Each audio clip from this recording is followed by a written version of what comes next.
নজর রাখবো পরবর্তী সংবাদে। মন্ত্রিসভা গঠন হলো, এবার নজর রয়েছে লোকসভার স্পিকার নির্বাচন। কে হবেন স্পিকার, যাকে কেন্দ্র করে চলছে চুলচেরা বিশ্লেষণ। তবে লোকসভার স্পিকার নিয়ে এবার আরো জল্পনা বাড়ালো রীতিমতো জেডিইউ। অর্থাৎ জেডিইউ এর নেতা কেসি ত্যাগীর মন্তব্যের পর চিন্তা বাড়লো ইন্ডিয়া জোটের। খুব স্বাভাবিক, স্পিকার নির্বাচন নিয়ে কেসি ত্যাগীর মন্তব্যের পর কি বলছে বিজেপি শিবির, কি ভাবনা চিন্তায় বা রয়েছে রাজনৈতিক মহলের, কে হতে পারেন পরবর্তী স্পিকার। কথা বলবো রাজনৈতিক বিশ্লেষক অশোক দাস রয়েছেন টেলিফোন লাইনে। অশোক বাবু, কেসি ত্যাগীর যে মন্তব্য তা রীতিমতো চিন্তার কারণ হয়েছে জেডিইউর। আর সেই জায়গায় স্পিকার নির্বাচন নিয়েও কোথাও গিয়ে একটা দুই পক্ষের মধ্যে চলছে চুলচেরা বিশ্লেষণ। কি মনে হয় আপনার সেই জায়গায় দাঁড়িয়ে কে হবেন পরবর্তীতে স্পিকার? নমস্কার। দেখুন, কি স্পিকার হবেন সেটা তো মানে এনডিএ ঠিক করবে। তো কেসি ত্যাগী যেটা বলেছেন, তো সেই জায়গা থেকে তো মনে হচ্ছে যে বিজেপির মধ্যে থেকেই কেউ স্পিকার হবেন। এটা তো আপনাদের এই চ্যানেলে আমি প্রথম যখন এই মন্ত্রিসভা তৈরি হয় তখনই বলেছিলাম যে খুব সম্ভবত বিজেপি তার এই স্পিকারের জায়গাটা ছাড়বে না। যদিও একটা উদাহরণ আছে, বাল্যযোগী একসময় চন্দ্রবাবু নাইডু তেলুগু দেশম পার্টি থেকে একসময় স্পিকার ছিলেন এনডিএ জোটের। তো কিন্তু এবারের সেই পরিস্থিতি আর এবারের পরিস্থিতি অনেক আলাদা। তখনকার দেখেন, অটল বিহারী বাজপেয়ী যে ভাবে মানে রাষ্ট্র চালিয়েছেন আর আজকের দিনে নরেন্দ্র মোদী যেভাবে রাষ্ট্র চালাচ্ছেন, দুটোর মধ্যে অনেক ফারাক আছে।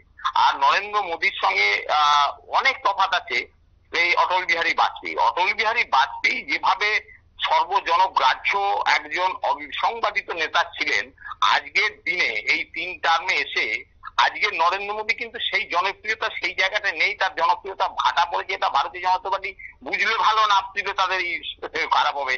কিন্তু এই যে স্পিকারের নির্বাচনের বিষয়টা আপনি বললেন, স্পিকার সাধারণত যখন এই একটা সংখ্যাগরিষ্ঠতা নেই ভারতীয় জনতা পার্টি, সেই অবস্থাতে স্পিকার একটা গুরুত্বপূর্ণ ভূমিকা নেবেন। যখন এই ভোটাভুটি হবে বিভিন্ন বিষয়ে, কোনো একটা ধরুন এই কোন একটা প্রস্তাব পাস করানোর সময় বা যে কোনো সময় একটা গুরুত্বপূর্ণ ভূমিকা থাকে স্পিকারের। তো সেই জায়গাটা স্বভাবতই এই কোন শরিক দলকে বিজেপি ছাড়তে রাজি হবে না। হয়তো এরকম একটা ভিতরে আন্ডারস্ট্যান্ডিং হয়েই গেছে তাদের। সেই জন্য আরো একটা কারণ আছে, টিডিপি এবং জেডিইউ নীতিশ কুমারের পার্টি, তারা দুজনে এটা নিয়ে বেশি বার্গেনিং এর দিকেও যাবে না। যেটা সাধারণ বুদ্ধিতে বলে যে এই যে ইন্ডিয়া জোটের আমি একটা উদাহরণ দেবো আপনাকে। অটল বিহারী নরেন্দ্র মোদী মন্ত্রিসভা করবার যে বৈঠক বসিয়েছিলেন বা এনডিএ যে বৈঠক হয়েছিল, সেই বৈঠকে দেখা যাচ্ছে প্রথমে নরেন্দ্র মোদী বসে আছেন, তারপরে চন্দ্রবাবু নাইডু বসে আছেন, তারপরে নীতিশ কুমার বসে আছেন, তারপরে ওই সিন্ধে বসে আছেন। তার মানে কি, যে তাদের যে সংখ্যা পেয়েছেন, যে পার্লামেন্টের যে সংখ্যা পেয়েছেন, সংখ্যা প্রোটোকল অনুযায়ী তাদের এই এনডিএর যে নেতা নরেন্দ্র মোদী সাজিয়েছেন। কিন্তু এই যে আর একটা জোট, ইন্ডিয়া জোট, এটা দেখেন তাদের একটা দেখলাম তো যে সংখ্যা অনুযায়ী তারা প্রোটোকল ঠিক করেনি। সে কার সঙ্গে কার আগে কত মধুর সম্পর্ক, ভালো সম্পর্ক। নাহলে 36টা সিট পাওয়া সেই মুলায়ম সিং যাদবের ছেলে, তাকে যে জায়গায় যারা টুলের উপরে বসিয়ে রাখা হয়েছে। তো এই যে সবাই যারা বড় বড় নেতা, তারা তো সাধারণ লোক যখন বোঝে, বড় বড় নেতাও বুঝবেন যে এই সোনিয়া গান্ধীর নেতৃত্বে যে জোটটা চলছে, এই জোটের উপরে কতটা নির্ভর করা যায়, কতটা এদের কথাকে বিশ্বাস করা যায় এবং কতটা মর্যাদা এরা দেবে, কতটা সম্মান এরা দেবে। তার সঙ্গে সঙ্গে জোটের মধ্যে যে আছে মমতা ব্যানার্জির মতন যিনি আছেন, ইনি জোটে আছেন না জোটে নেই, বাইরে আছেন না ভিতরে আছেন, কখন কি করেন, এর কি কোনো নিশ্চয়তা আছে? তাহলে এই রকম একটা অনিশ্চিত অবস্থার দিকে টিডিপি এবং জেডিইউ যাবে না, এটা স্বাভাবিক। এইটাও একটা বিজেপির পক্ষে একটা সব থেকে ভালো একটা সুযোগ এসে গেছে। আর একটা দিক আছে, সেটা হচ্ছে যে একসময় দেখুন জর্জ ফার্নান্ডেস, তিনি প্রতিরক্ষা মন্ত্রী ছিলেন এনডিএ বাজপেয়ীর সময়ে এবং তিনি কনভেনার ছিলেন, যে এনডিএ জোটের কনভেনার ছিলেন।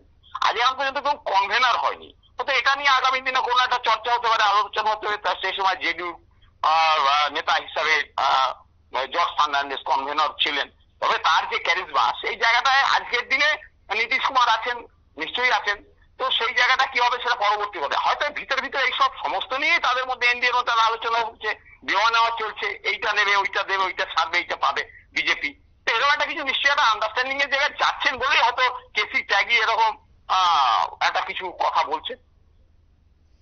একেবারে তাই। ধন্যবাদ অশোক বাবু। হ্যাঁ, নমস্কার। আমরা কথা বলছিলাম, অশোক দাস রাজনৈতিক বিশ্লেষক ছিলেন টেলিফোন লাইনে। তবে লোকসভার অষ্টাদশ লোকসভার একেবারে প্রথম অধিবেশন শুরু হতে চলেছে আগামী 24 জুন এবং তারই মধ্যে অর্থাৎ 26 জুন অনুষ্ঠিত হবে স্পিকার নির্বাচন। সেখানে একদিকে নবনির্বাচিত সদস্যরা শপথ গ্রহণের মাধ্যমে শুরু করবেন অষ্টাদশ লোকসভার প্রথম অধিবেশন। অন্যদিকে রাষ্ট্রপতি দ্রৌপদী মুর্মুর বক্তব্য থাকবে অধিবেশনকে ঘিরে। তারই সাথে রাজ্যসভার অধিবেশন শুরু হবে 27 জুন এবং যা চলবে একেবারে 3 জুলাই পর্যন্ত। তাই সব পরিস্থিতি এখন রয়েছে যথেষ্ট নজর করা, অর্থাৎ দিল্লির দিকে নজর থাকবে এবং তারই মধ্যে কে হবেন স্পিকার সেদিকেও নজর থাকবে নিউজ ভ্যানগার্ডের। ছোট্ট বিরতির পর ফিরবো, সঙ্গে থাকুন।